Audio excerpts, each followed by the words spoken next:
Speaking of which, I was the only post on the /Rooster Teeth dig account.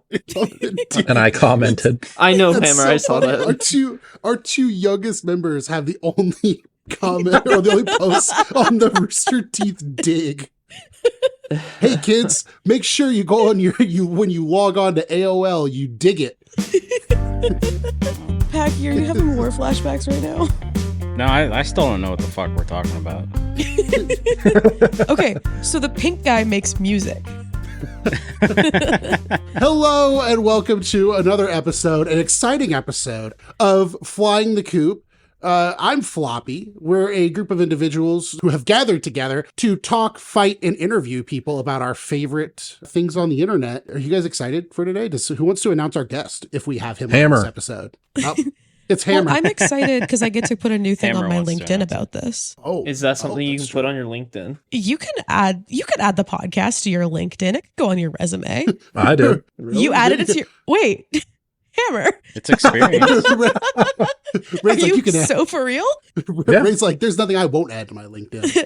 There are very few things that I won't add to my LinkedIn. There is some crazy shit on there. Actually, Floppy, I have beef with you. Can you please add me back on LinkedIn? I can't. I can't do You're it. not the only one, Ray. Have you? Well, yeah, I was about to say, Brendan has beef. I will add you, Ray, when the next time I log into LinkedIn. And that is Okay. a promise to God that I will do that. You're an Crazy to atheist. believe in God in this country in 2026. You didn't say which god. So yeah, Brendan, where's the beef? I hate you. That's the beef. Oh my God. There we go. Okay, well, we knocked it out. All right. I'm mad Hatchet at you. buried. You Well, last why are you mad night. at me? Last night, I don't remember What what I about? was doing. It was like 1 a.m. I was like, I saw that Floppy Disk Repairman was online, and I was like, I don't get to talk to Floppy enough, like casually. I don't get to talk to any of you enough casually. Uh-huh. Now, but Floppy was on. I'm playing Halo Infinite, and I see him. He's playing college football, so I'm like, okay, this Yeah. dude is definitely not doing anything. Did you add me? This guy is No. not having sex right now. He's playing fucking college football. And- I mean, it's true. It's what I was doing. And I was He could like, have had a game on in the background while he was getting some. You don't know. and, I have fucked to a Twitch stream before, I will admit. you've what? Oh no. So you're mad at Floppy, right, Brendan? Are we out of the first 30 seconds? Yes. I basically We was will just be, don't like, worry. I was like, oh, it'd be fun if some people joined me in the Discord and we could yap for like 30 minutes, an hour before bed, because it's a Friday night. I know Floppy doesn't have work tomorrow. Right. I know he's just playing college football. That's no story game. That's one you can put on the background. Right. So I sit in the chat and I put in the recording chat like, oh man, if anyone wants to join me, I'm gonna be on for like an hour. Immediate problem. You see that I'm on my Xbox. Why would you not message me on Xbox? Because I see you're online on Discord. Can you not see the Discord message? You're on here enough. I have 3 computers that are just on all the time. Ray has to turn off the watch along sometimes because I've just I do. got Achievement Hunter running at 4 o'clock in the morning. I literally wake up for work and turn it off for you. And the reason I'm not upset with anyone else is because I knew Hammer wasn't online. Ray was definitely asleep. It was like 1. And Packy, I don't know where Packy is. He's probably at work or something. No, here's the saddest part is Wait, because hold this on. this is Floppy's like Discord server. This is a lie. We have like moderation tools. So Uh-huh. whenever a message gets deleted, I can see a notification that a message has been deleted. And it was so depressing to walk into chat in the morning and see Brendan being like, hey guys, do you want to hang out? Message deleted. Hey Yeah. Floppy, I see you online. Message deleted. It was heartbreaking. I do see it in the Aw. log. Yep. Okay. I'm not doing it anymore. So here's the thing. I don't know what time that was, but I know I was up till like 2 o'clock in the morning, my time. And before I went to bed, I checked the Discord and there was no message in there and there was nobody in the Discord chat. Well, That's because you missed him, Floppy, 'cause because you were I'm- abusing I was- Brendan. I sat there for like an hour. I was taking the University of Florida to the national championship. Ew. I was playing Halo We Infinite. And unfortunately I was won. just like, man, me and Floppy shoot the shit, talk about Rooster Teeth, because I don't know, I always hate like putting it in the podcast general chat, but that's really the only way I feel like I can talk about it. And I was like, maybe we can talk in a voice call. And nope. And now I'm just depressed. None of my friends want to talk to me. It's okay. You could have just sent a message and been like, asshole, check the Discord. And I would have been I like, do what's that. going Whoever on? messages people on Xbox. Me. I don't know. Do you? Hammer does. Is it really? Hammer literally Yes. games with us on call on his Xbox. Also, Brendan, not for nothing. Look, honestly, I'm sorry. and I want to play, and we should play or talk or something. Packy, we're not doing red versus blue today. We have a special guest. We have so much going on. Yeah. I'm helpful. Brendan, We got Simple Walk 1 and 2, aka two of the greatest RT productions that they ever put out. so we have all watched Simple Walk 2, at least just Simple Walk 2, but there's some other stuff. Hammer, you've basically dove in and watched everything, right? Yep, there's the 5 episodes of the main show. They did 8 episodes of a supplemental podcast called Simple Talk. And then they did a 2-hour-ish live stream where they initially premiered the finale. And it included Gavin. It did include Gavin. First impression for me, episode 1 starts, production value much, much higher. 100%. Oh, yeah, Oh, yeah. significantly. I was worried about the cameras they were carrying to get the clarity that they achieved. Episode 1 opens with they're sitting on the podcast, Carrie and Chris talking about Simple Walk into Mordor. I think in 2023 they're talking about it and talking about the idea of even going back, to which Gus immediately says that it's a horrible idea and that they would just die. Do you think that this podcast clip was like placed and they already knew they were going back? Great question. Because Nick, in some of the things that he posted, was training in February already of 2023. So he already like knew what was happening very early in the year. So I wonder when that podcast clip came out so we can know if this was like them trying to tease something, because they announced it at RTX, which would be 4 or 5 months after they had already started training and everything. And they had a trailer at that point. Yep. I think that's a great question. Because yeah, like to shoot it out there, gauge interest and see like, hey, are people going to watch this? Because I can't imagine it was cheap. Or maybe it was by the standards of what they were shooting at the time. I don't really know their budget. But this was, like I said, a much higher quality production. I feel like it was probably like $5,000 for flights, $400 for food, batteries, all that stuff. All the costume and everything was made by his wife. So like probably, I don't know, like $500 for. I feel like this was probably a cheap, like under a $10,000 production. Probably one of the cheapest things they've done at that point in their careers. Most certainly did not make that money back, I can tell you that much. No, it didn't. Very true. And I blame Big Rooster, specifically Big Warner Rooster, because they locked this thing behind a paywall. You don't blame the teeth? And I know the teeth are exonerated here. The teeth were getting groceries at the time. Floppy likes a little teeth. Oh, that's why my name's Floppy. Jesus Christ. Oh, my God. So Cover your ears, Grandpa. did anybody watch this when it came out? No. No, I didn't care about the company. I did a few months later. Okay, Brendan. I didn't. I think I just didn't really care to be a sponsor at the time. And I don't know. I was kind of burnt out. Makes sense. It was a rough point in the company. It was like the rough point. So they shut down soon after. For anybody who wasn't watching at the time, it was a part of what they announced was in 2023 that they were going to be doing a 20-year anniversary set of videos where they brought back old shows. So like they did a new short for the RT shorts. They did a new Rage Quit. They did a lot of different like kind of, hey, you remember this thing we used to do? They even did like a Panics episode, right? Or like 1-800-MAGIC or something. Panic. It was Panic. Panics, yeah. And so this, I believe, I want to say was the last one that came out. And the trailer specifically, either the trailer or the actual first episode that like we're going back. It was a pretty cool way to do it. I think some people were hyped, but like a lot of things towards the end of the company, I don't know how well it was marketed. I know I saw it because I was pretty steeped into the Rooster Teeth algorithm at that point. But if you weren't, I don't know if you knew about it. I, at that point, was completely free of the shackles of where I was enslaved. So I didn't even know that it existed until I started the podcast with you guys and you mentioned it. That's crazy. Okay. Did you watch A Simple Walk 1 when it came out?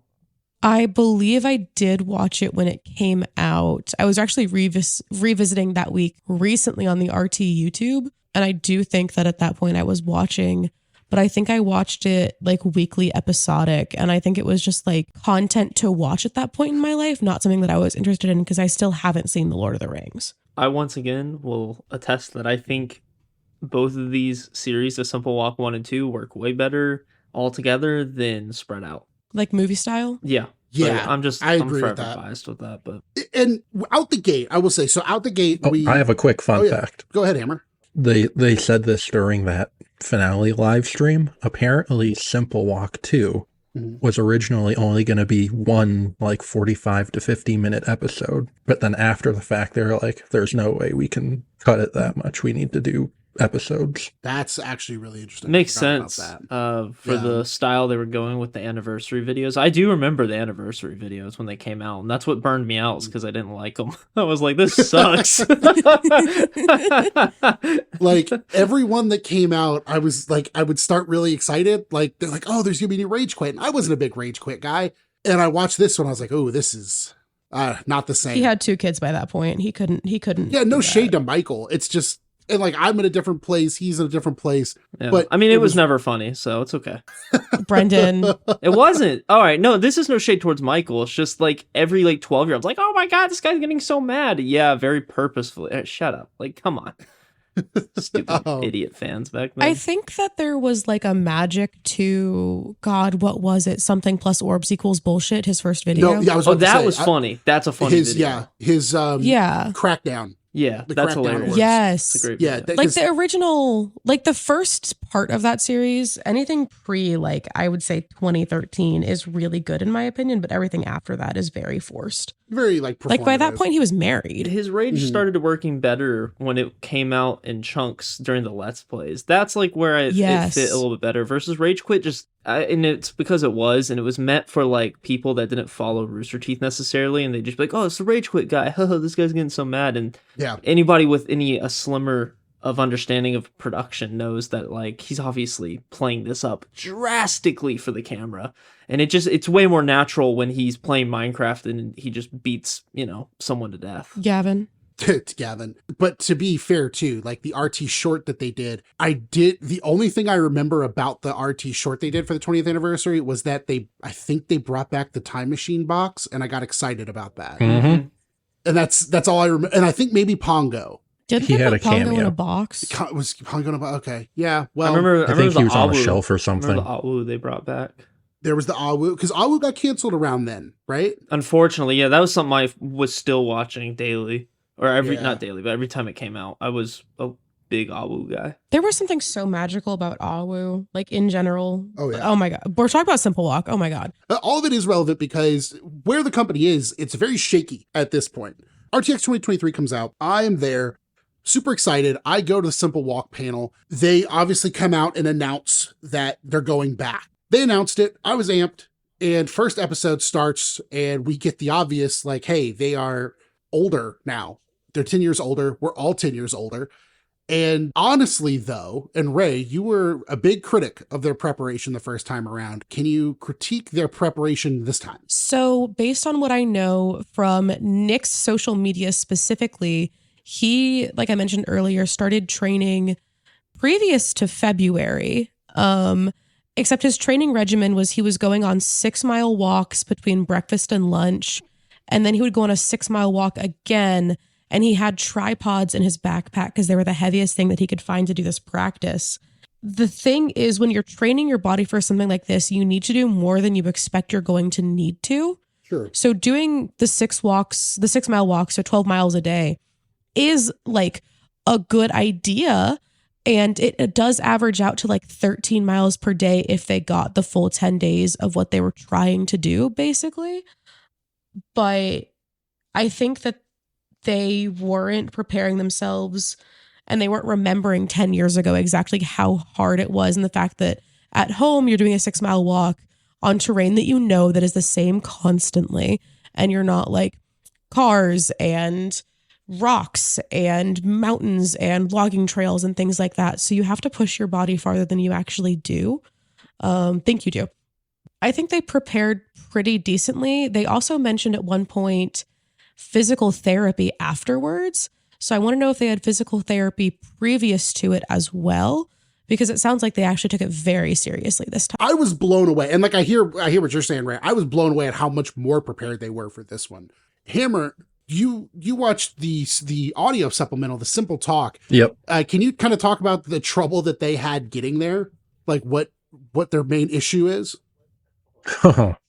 Oh gosh. They had a 24-hour layover and then had to take a detour to like Australia or something. So they ended up losing their preparation days. And they ended up getting, what was it, 4 hours of sleep before the first day of hiking? Yeah, 4 hours before day one. I would have killed myself. So they get together and they're at the same spot. They're at the set of Hobbiton.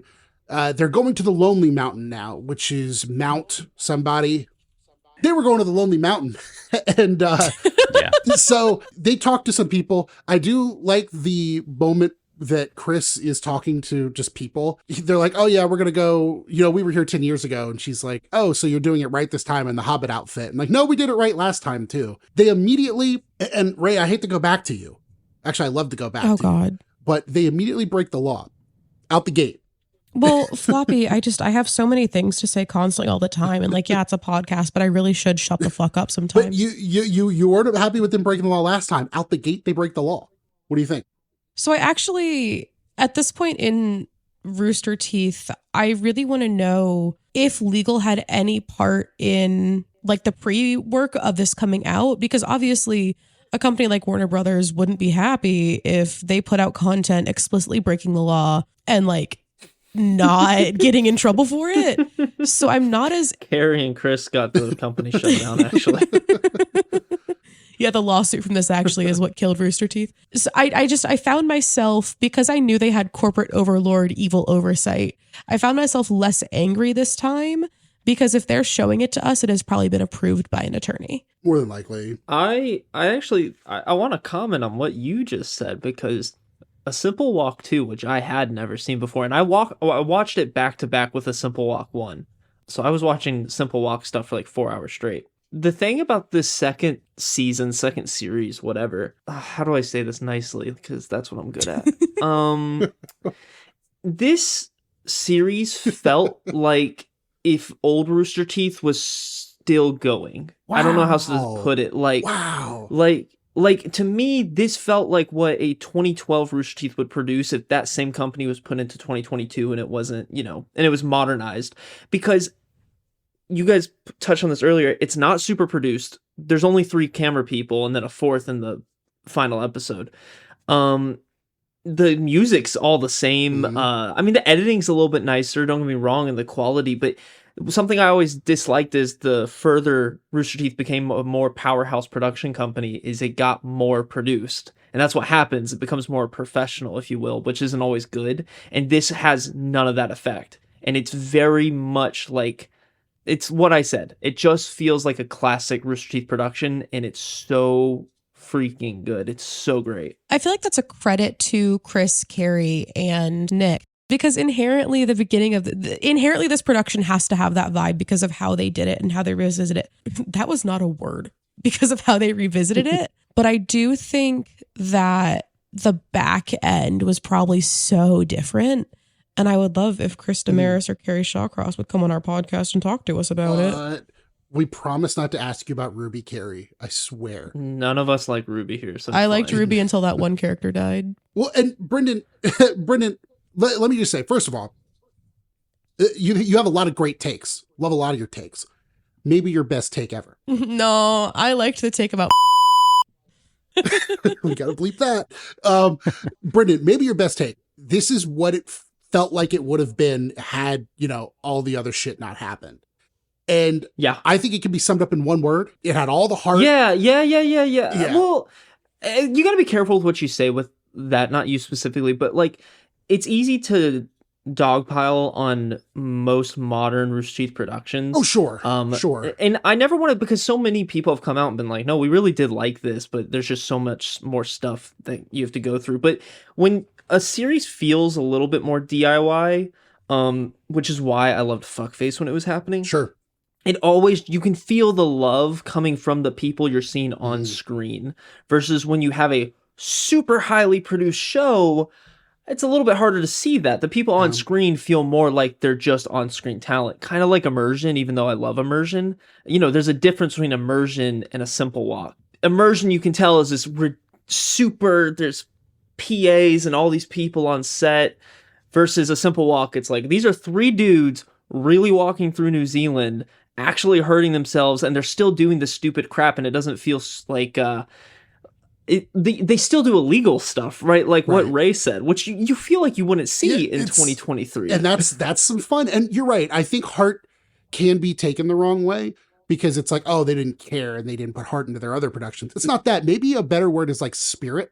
Like there was just such a spirit to this production that you just felt. Do you think that this had to have a specific kind of spirit to it because they are so physically exhausted? They're doing something so insane that they can't have those RT personality masks that they put on when they're in the office and well rested and not in pain.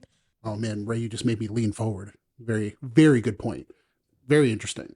It's hard being the most interesting bitch on this podcast, but someone has to do it. Cinema. Guess what? It's really easy being the least interesting bitch on this podcast. So no, it's all right being like the. You guys are mid-tier. It's like the halfway point. Mid-tier. Someone's got to be the least. The least is though. that Flying the Coop pod Discord account that always sits in our chats. That's the least interesting person in the pod. Oh, that's true. That fucking asshole. They don't contribute shit. Every now and then they type a message.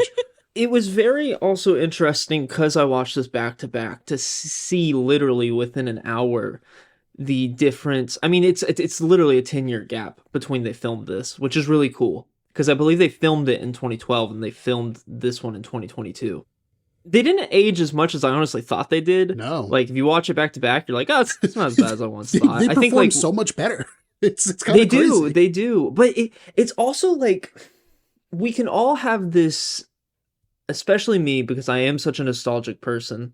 I'm ridiculously nostalgic. You can tell from the podcast. It's so obvious. But it's easy to look at a video that was made in 2012, like the original Simple Walk, and you watch it and you're just like, wow, everything's so early 2010s, and this is so cool.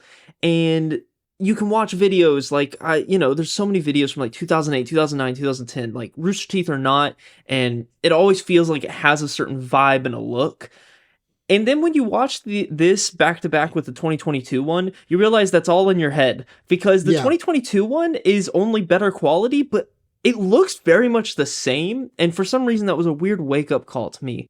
I don't know how else to describe it. They visit the same gas station that they did in the 2012 one, which made me so happy as well. And they look back at some of the old campsites that they did in the original Simple That's Walk. a ton of fun. Brendan, you mentioned the revisiting the campsites. Did you guys notice that every campsite that they ended up making it to looked to be an actual campsite? Yes. Yeah. I was fascinated by this. That one by the lake was so pretty. Oh, it was so nice. There was less illegal things this time. That was so nice. I will say the one thing we haven't mentioned is the crux is, so they are already sleep deprived and they have this very real talk moment out the gate where they say the one thing you can't fuck with is our sleep. Like you just can't do it. And we get this devilish grin from Nick where he looks right at the camera. He winks. That shit was so funny. And it's like, and yeah, he winks and it's, I really legitimately believe that, and like, I think they had an idea that something would happen, but that felt really real. It felt like he was really letting us know, like, oh no, we're going to fuck with these guys. And these tasks ran the risk of, at least with me, like borderline kind of ruining the vibe of the entire show. That's a great point. But they didn't. And this is the shocking thing is these tasks are the kind of, I hate to say it, but like the modern thing that sometimes I just kind of was like, of course they have to add something. They can't just let it be. But it ends up working really well. Every single one was like, it wasn't so, I'm trying to find the right word. It wasn't so egregious or in your face. Yeah. Besides maybe the one where they get chased by dogs. That one was a little bit like, okay, I can tell this is a bit. It all felt like immersion to me. Yeah. Like low budget, just like whatever we've got. Like, okay, we've got some floaties. We'll give them the floaties. The one of them crossing the lake was great. So those logs were actually handmade by Nick's wife, Shelby. And she posted online that it cost her about $100 in materials to make those. But I do want to point out that I think Nick, being part of the production, he was a longtime member of the fandom and like running Red versus Blue events in New Zealand, part of the fandom back before Simple Walk 1. And I think that him being a fan means that like the point where we got him looking at the camera and winking, he knows how to emulate the Rooster Teeth content that he likes And I think that might be what makes him so likable, because he was being like the fan that got to be on it that now gets to act the way they've always wanted to act in a Rooster Teeth production. Mm-hmm. Yeah, and he's not cringe sure. or stinky or smelly. He was probably stinky and smelly, Brendan. I want to say it on recording. Brendan, I've watched that short probably 200 times. It's Which one? The one with me in the hat? where you say, and then they're going to think I'm stinky and weird. Nobody seemed to. I checked like all the comments. Nobody seemed to care about it. So I was like, oh well. Which is bizarre. I actually wanted to tag Eric because I think Eric would think that's hilarious. I don't think you'd find being tagged funny at all. No, that's the thing. It's just like, but I think if he saw that short organically, he'd be like, I like that Brendan guy. Oh, dude, homebrew. Me and that guy are gonna become best friends. He's gonna be like, you hate the fans and like wrestling, and I go, yeah, and I don't like you either. He's gonna be like, my guy. he's gonna say, I really like you, and you shake hands. You go, I don't like you, and then he hugs you, and then you kiss a little bit. Oh yeah, Nick kissed Carrie. Yeah.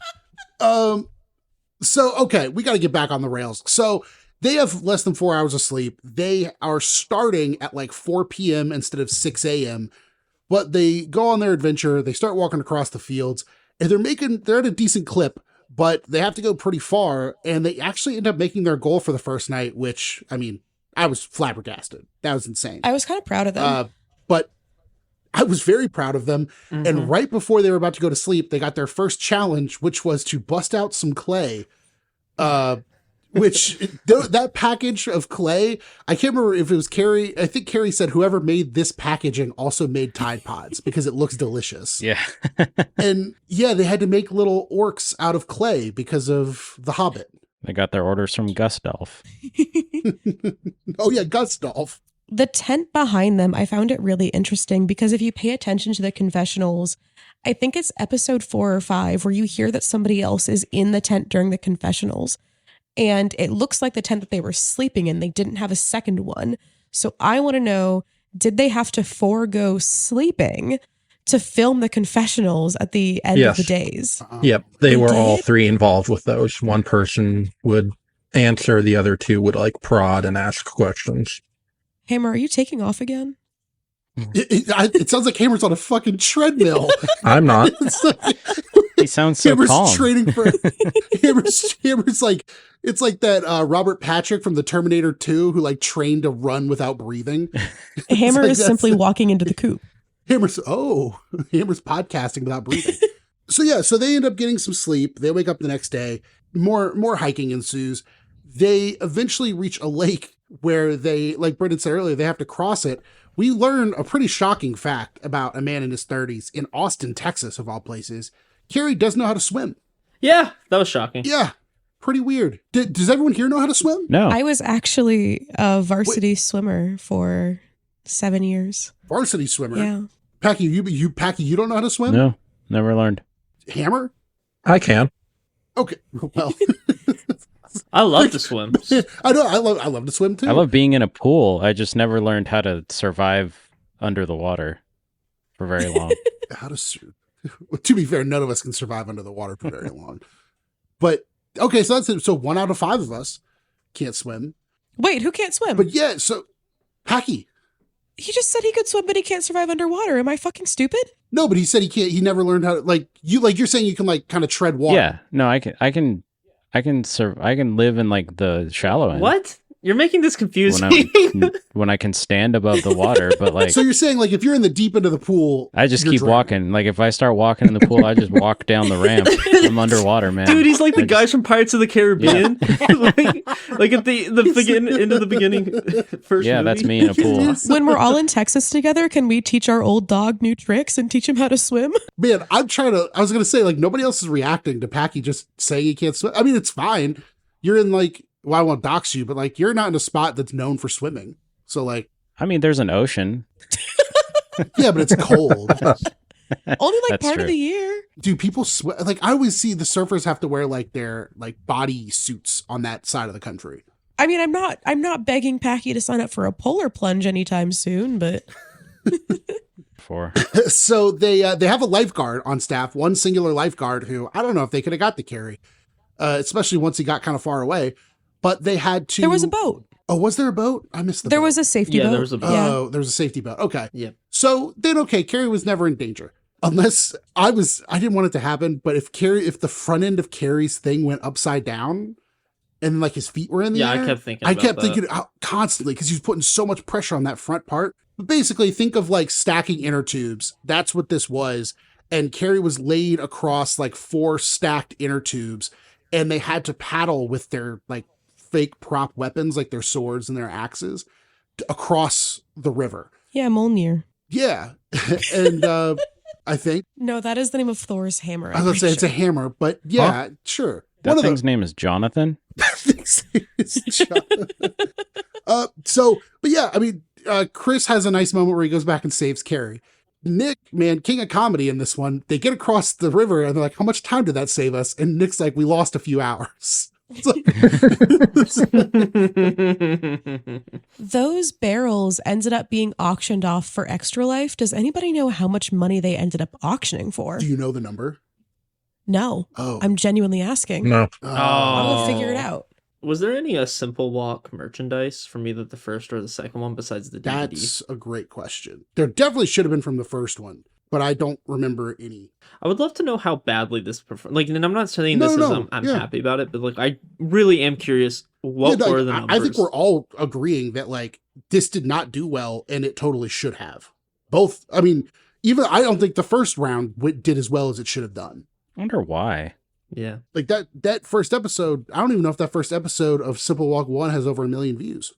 It might. Which for the time at Rooster Teeth is insane because they got 1 million on everything. It's such a good idea. They're still hiking. Hammer, kind of give us an update. What's going on in these Simple Talks? How did you like those? I really enjoyed them. Well, what? He's saving his words for the interview. In other news, the barrels were sold on November 13th with 13 bids total. The value was $100 and they sold for $105. Are you shitting me? Not so bad. I'm dead fucking serious. I missed this auction, and Miss Floppy's probably real happy about that because our house would be filled with Rooster Teeth stuff if I knew about this. I would love to know what other stuff they sold at that auction. I have the link. Do you want to see? Oh, yeah. Can you post that? Yes. Yeah, here's the link to the auctions for 2023. There was a lot of H3H3 Teddy Fresh merch. H3H3. Rest in peace, H3H3. I wish they were good still. And not fucking weirdos. This was where they auctioned the Drunk Tank trophy for Internet Video of the Year. Yeah. How much did he buy it for?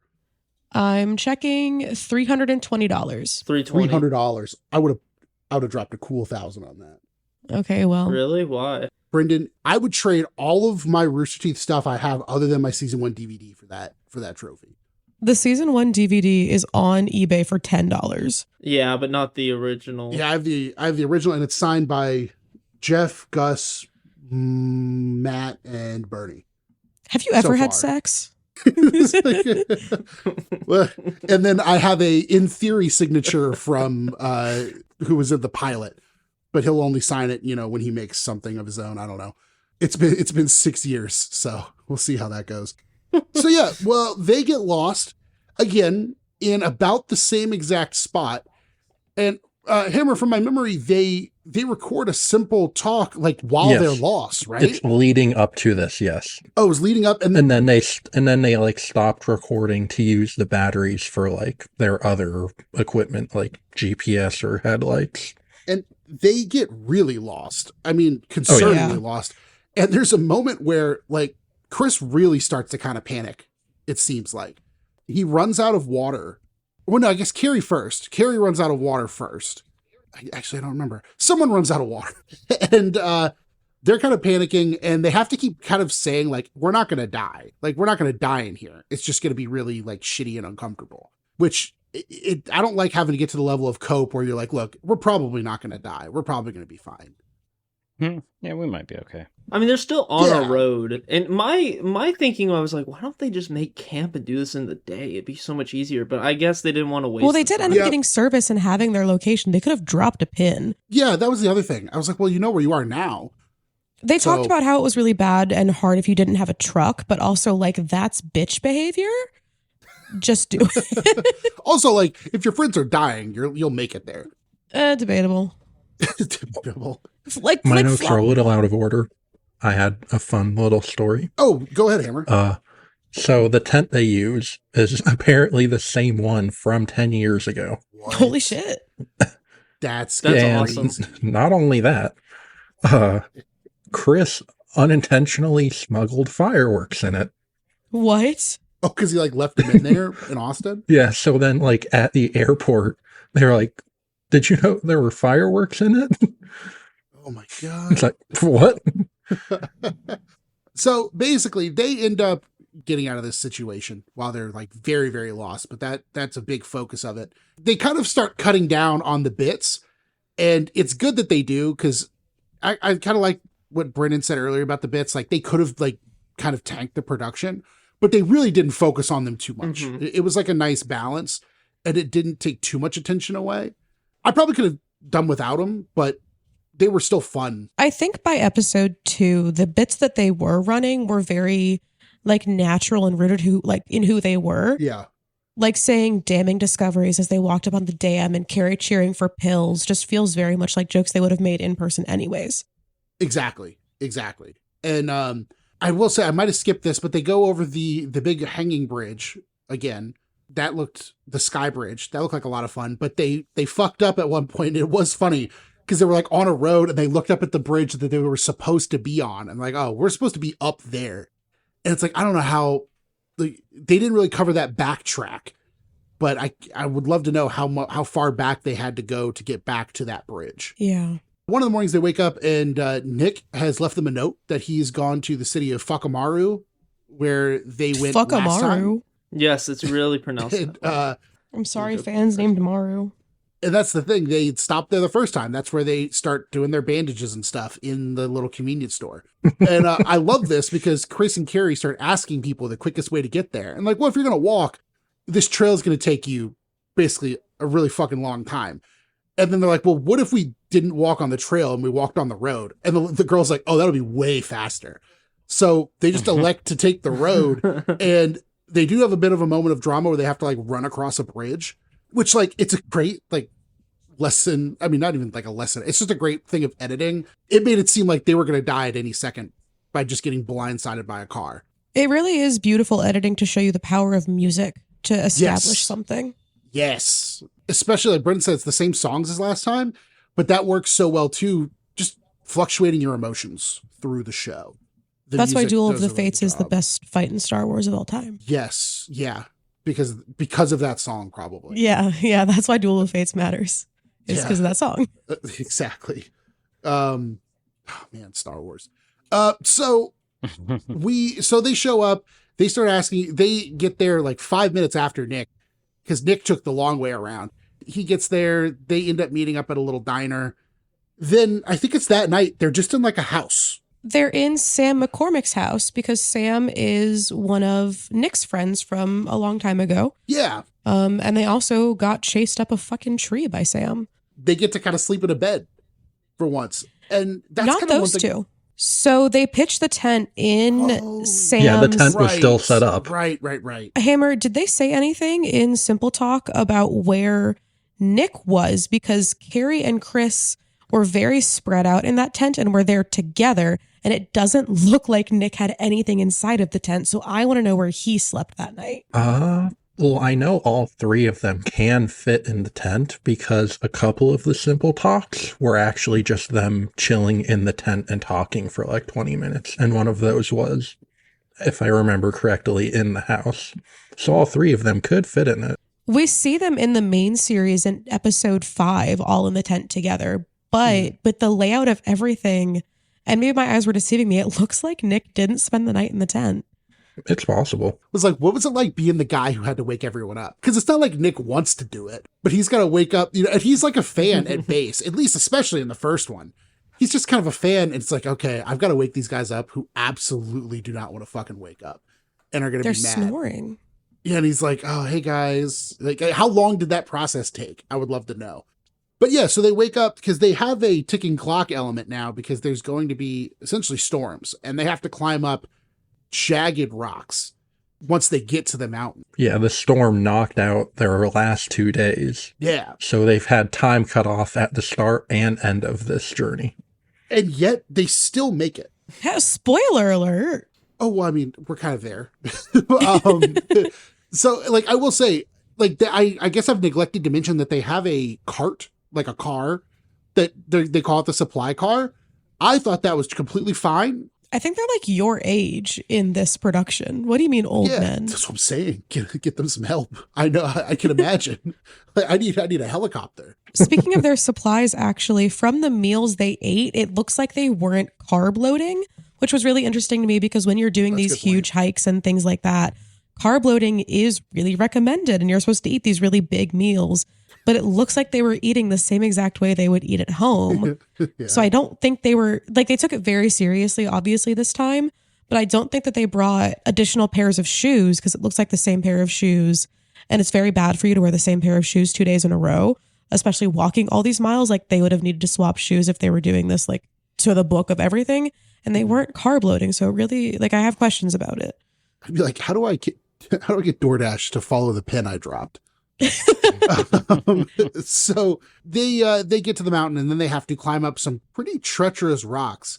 They're really starting to kind of worry about whether they're going to make it or not. And Carrie has a nice moment that they tease in the first episode where he kind of tells Chris, like, hey, like, I know you and like, I've never seen you this worried before.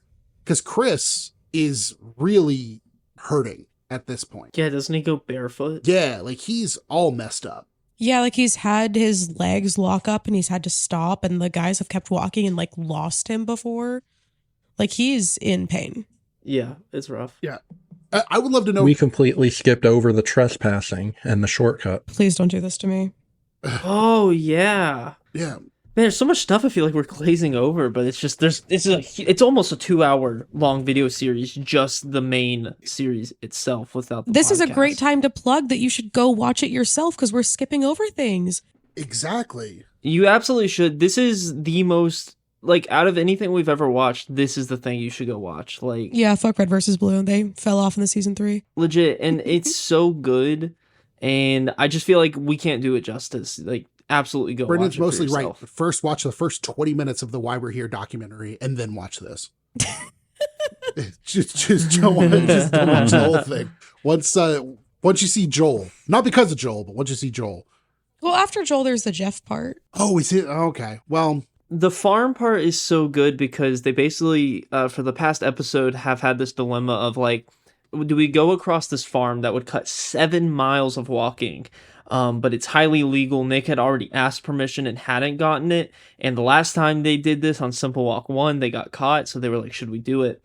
And they basically come to the decision, like, we're not going to be able to do this walk if we don't cut the 7 miles out. So they end up going on this farm and everything's going well. They go at night and they're like, okay, so if we get caught, don't dive into a ditch like we did last time. Let's just like own it and be like, oh, sorry. Google Maps told us to go. So eventually, you mean the adult way to yeah, handle it.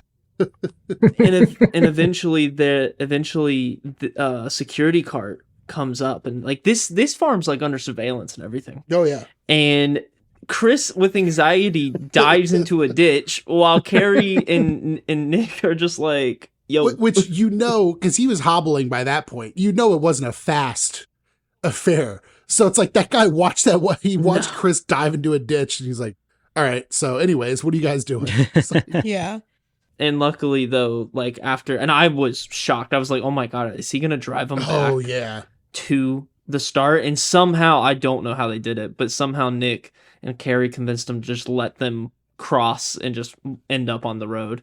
And so they cut 7 miles from it. My theory about this being included in the doc is it was approved by legal because that security guard said fine and gave them express permission to be on the land.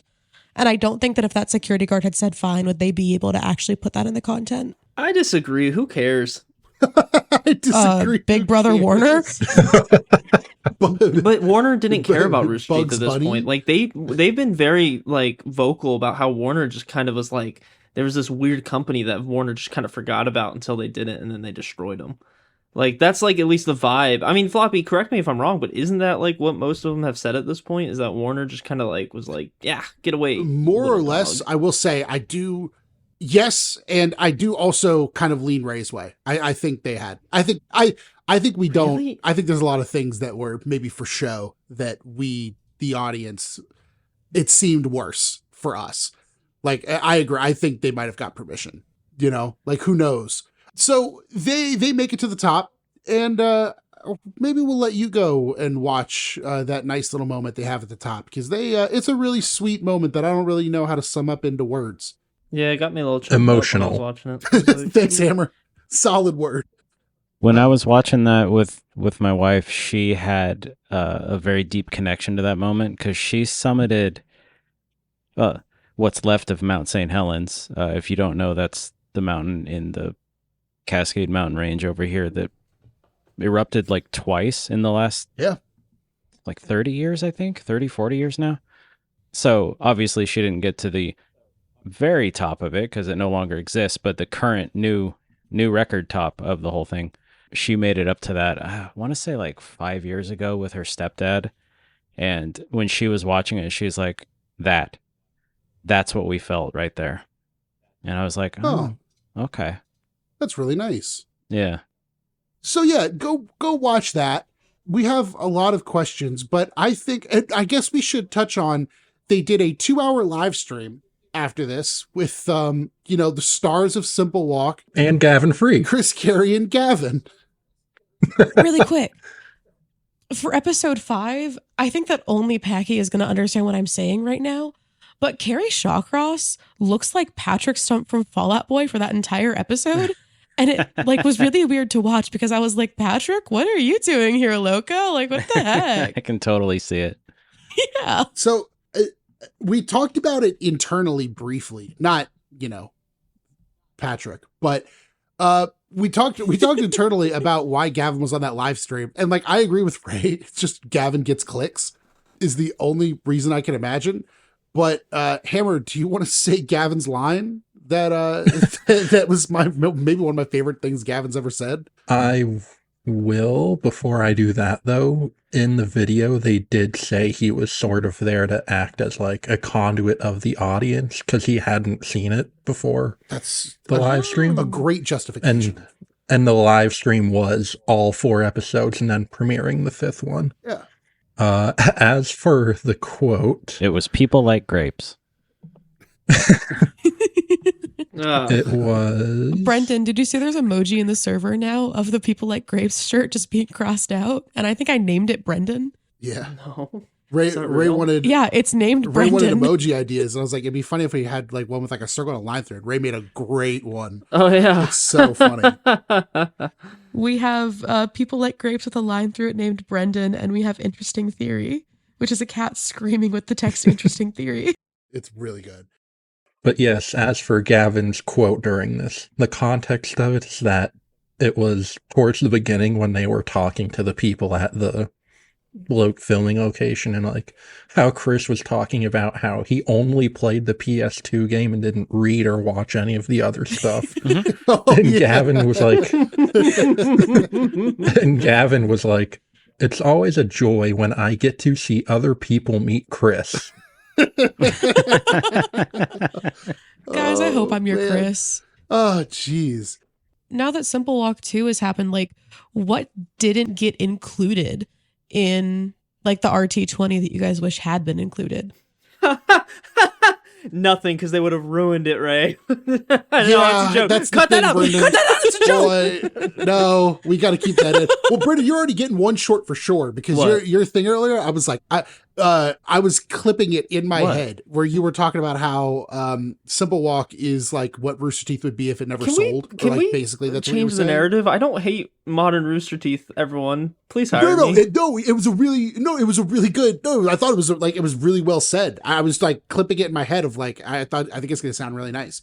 Oh, Brendan, I mean, you make the joke about they would have ruined it, but what do you actually think about modern Rooster Teeth? Everything past 2017. Do you actually hate it, or no. what's up? You had a bit of a revelation. Oh yeah. Oh, can I talk about that? Yes. Yeah. Yes, I'm pitching it to you. Do it. Oh yeah, Ray. I'm gonna give you a hug. So nice.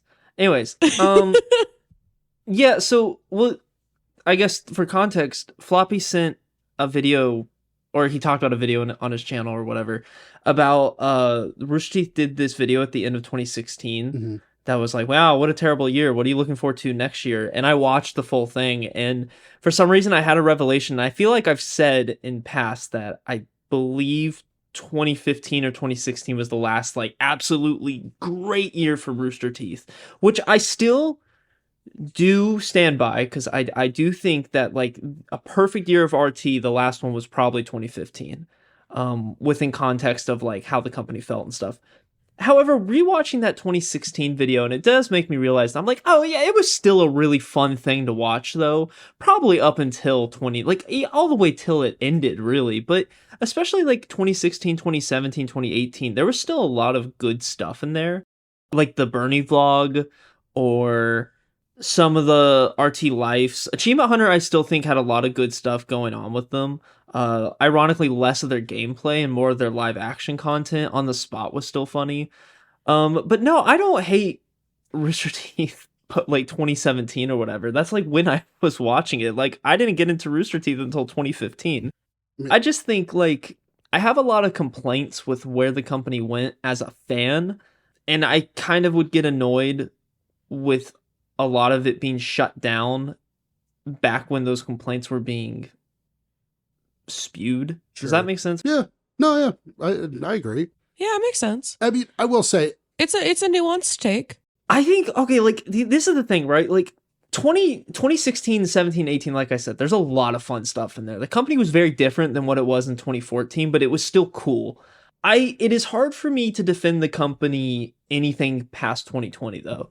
I like a lot of the stuff the company came out with, specifically Regulation, Anima. I know Stinky Dragon was good. 100% Eat, I know was good. Like a lot of their podcasts, like Red Web, Black Box Down, all the podcasts were firing on all cylinders, and I think those were good. But as a company, it had an identity crisis. One of the last videos on the Rooster Teeth channel is a video of old people reacting. I mean, the logo change. I get why they were doing it, because they were trying to throw a Hail Mary to save the company. Mm-hmm. It was literally the epitome of, hello, fellow kids, how do you do? And nobody behind it was going the direction that I, as a fan, think they should have. My hot take about Rooster Teeth and why it ended actually falls into COVID, because they hard pivoted into podcasts, starting with the huge podcast boom. And then when we got to COVID, they, as a production company, had really kind of pivoted away from doing any kind of actual production outside of podcasting. Yeah. And I think that when people were at home and had time to actually sit down and watch things, they were now not as specialized in it anymore. And they couldn't throw things together fast enough to actually get back to it. And then by the time that they had actually done the pivot, everyone was out again. And so I think that COVID really fucked up their content schedule. And I think it really messed up all their productions. And I have a lot of empathy for that. So it's hard for me to hold this company that like meant something to me, that I can understand why from a business standpoint everything happened. Like, it is the parasocial, like, I don't want it to have been a bad thing. I don't want the controversies to have happened. I don't want to acknowledge the icky stuff that they did or the places they failed. And so I find it hard to talk negatively unless we're discussing a controversy, basically. Gavin Free said it best on the Fuckface podcast at one point. They used to have an award called the Cockbite Award. And it was like this stupid award they'd give to people at the end of the year who worked really hard, if memory serves me right. Yeah, no, you're right. You're right. Yeah. And Gavin was talking about this, and they're like, it's not called that anymore. And Gavin's like, why? And you're like, well, some people would get offended. And Gavin's like, well, those people need to think about they're working at the wrong company. And I'm like, that to a T is why I have a disdain for modern RT, is because when people say they got too corporate, it is a buzzword, especially back then when people would complain. It legitimately was. Everyone would just say it as the thing to say. But there was absolute truth to it. And the fact is that in 2012, the company was built on this kind of raunchy internet, Austin, Texas vibe, and that had melted away by 2022. And that sucked. As a fan, that sucked, because you can see it. It might happen behind the scenes, but that you can still see it as a fan. I know Floppy could see it. I know I could see it. And Ray, I know you weren't watching at the time, but you could see it too if you were watching. Yeah, and fuck Packy and Hammer, because you guys couldn't see it. I don't know if they were watching at the time. It was definitely different. It was definitely different, though, the last couple of years. And it doesn't mean the productions were bad, but it just is something you could see, and it just kind of made me a little sad. Just because, like I said, part of the reason I liked all that Rooster Teeth content was because it felt transparent that, yeah, they play this up for the camera, but a lot of this is in the actual culture of where they worked, that it was this like younger, hip environment. And then by 2022, it was younger and hip, but there was these corporate overlords that were like grumbly old men that were annoying. I mean, you've mentioned with the corporate overlords that they did do one or two things okay, maybe.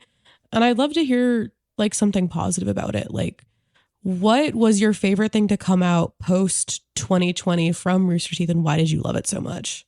I mean, Fuckface. Fuckface is my favorite thing they had produced, period, outside of Red versus Blue. At least on like a show front, like kind of a personality driven show front, so not scripted. It was the greatest thing I'd ever heard. And I like it more than Achievement Hunter. I liked it more than anything.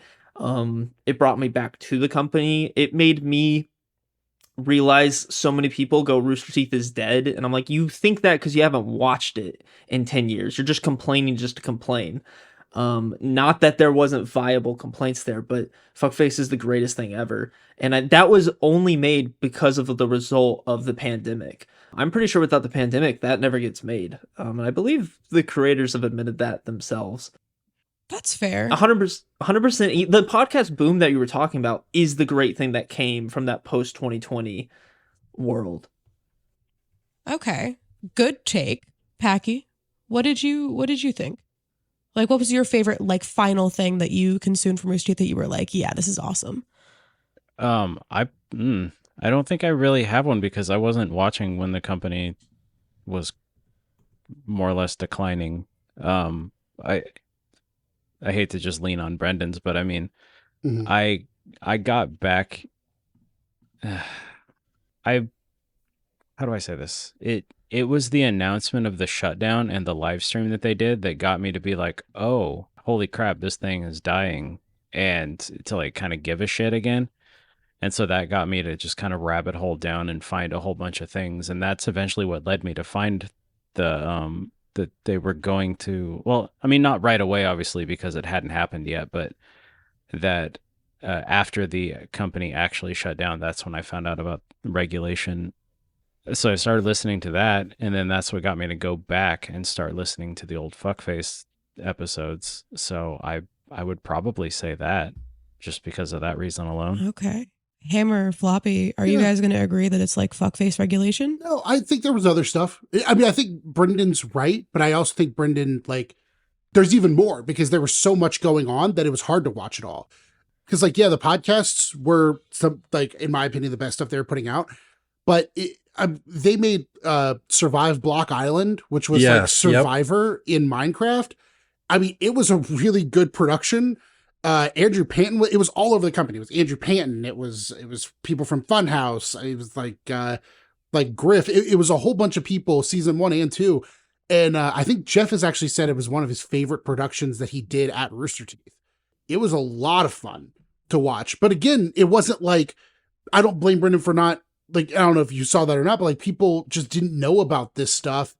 And it's hard to like recommend, hey, it's like Survivor and Minecraft. And people are like, I don't want to watch Minecraft in 2023. It's like fair. Like, no, fair the point. reason I didn't watch it is actually I wasn't very subscribing that reason. to you, but yeah. No. I actually have a very personal reason why I didn't watch it. I had friends that weren't fans of Rooster Teeth, but I love Survivor. I love Survivor, and I like Big Brother a lot too. I didn't watch it just because I grew up around that literal exact thing. Like, all of my online friends did like Minecraft. This sounds so stupid, but just understand it. Like Minecraft reality game shows, right?